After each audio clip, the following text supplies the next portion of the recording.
Hello friends, मी कल्याणी. माझ्या चॅनलमध्ये आपले स्वागत आहे.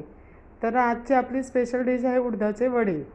तर मी रात्रीच उडदाची डाळ भिजायला ठेवली होती. सकाळी थोडंसं जिरं मीठ टाकून त्याला छानपैकी बारीक वाटले. तेल गरम करून त्यामध्ये मस्तपैकी कुरकुरीत होईस तोपर्यंत उडदाचे वडे तळून घेतले.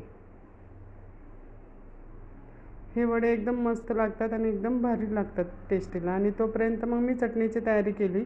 शेंगदाणे, खोबरं, पुदिना, कोथिंबीर, हिरवी मिरची, थोडीशी पंढरपुराची डाळ टाकून मिक्सरमध्ये एकदम बारीक केले मस्त आणि फोडणी घातली. सांबारसाठी मी थोडेसे कांदे, टमॅटो, मिरची, पुदिना, सांबार मसाला आणि चिंचगूळ भिजवून ठेवले. डाळ शिजवून घेतली. एका पातेल्यामध्ये छानपैकी तेल गरम केले. तेल छानपैकी गरम झाल्यानंतर त्यामध्ये हिरवी मिरची, लसूण, जिरं, कढीपत्ता, थोडीशी हिंग टाकून छानपैकी तडतडू दिली. नंतर त्यात कांदा घातला, परतला. कांदा परतून झाल्यानंतर त्यामध्ये टॅमॅटो घातले.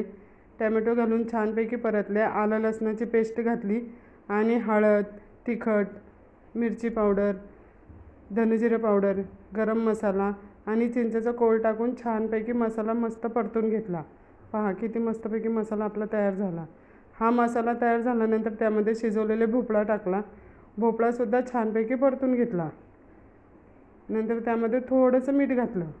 मीठ घालून मसाला आणि भोपळा एकदम मस्तपैकी परतल्यानंतर जी आपण शिजवून ठेवलेली होती डाळ, तुरीची डाळ, ती डाळ घालून मस्तपैकी उकळी आणून घेतली. पहा, हे एकदम साधं सिंपल सांबार एकदम छान लागतं, एकदम चविष्ट लागतं. तुम्ही नक्की एकदा ट्राय करून बघा. पहा किती मस्त कलर वगैरे आला आहे. ह्याला छानपैकी उकळी आली की चटणी, उडदाचे वडे आणि सांबार एकदम मस्त झक्कास बेत होतो. तर तुम्हाला कसं वाटलं नक्की सांगा आणि एकदा ट्राय करून बघा. एकदम साधी सिंपल रेसिपी आहे. Thank you so much.